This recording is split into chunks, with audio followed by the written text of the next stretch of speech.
As you've seen the thumbnail and the title, in today's video I'm going to show you how to uninstall apps on Android that won't uninstall in 2026. If any part of this video was helpful for you, then please make sure to leave a like on the video and also write a nice comment so that I can know how helpful you all are finding this video. As you can see, when I press and hold the gallery app, I don't get the uninstall option. But don't worry, I'll show you how to remove Android apps that normally won't uninstall. We're only using safe methods, no tricks or hacks. Let's get started. The first method is easy. If the uninstall option shows up, just press and hold the app and uninstall it. If not, move on to the next step.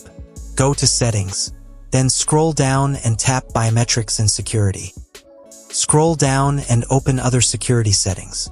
Then go to Device Admin Apps.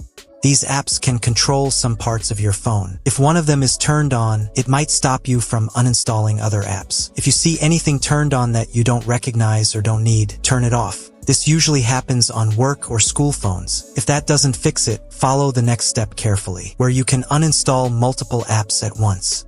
Open the Play Store, go to your profile, and tap Manage Apps and Devices. At the top, select Manage, then check the boxes next to the apps you want to remove. Tap the delete icon at the top and confirm to uninstall. How did this method work for you? Let me know in the comments.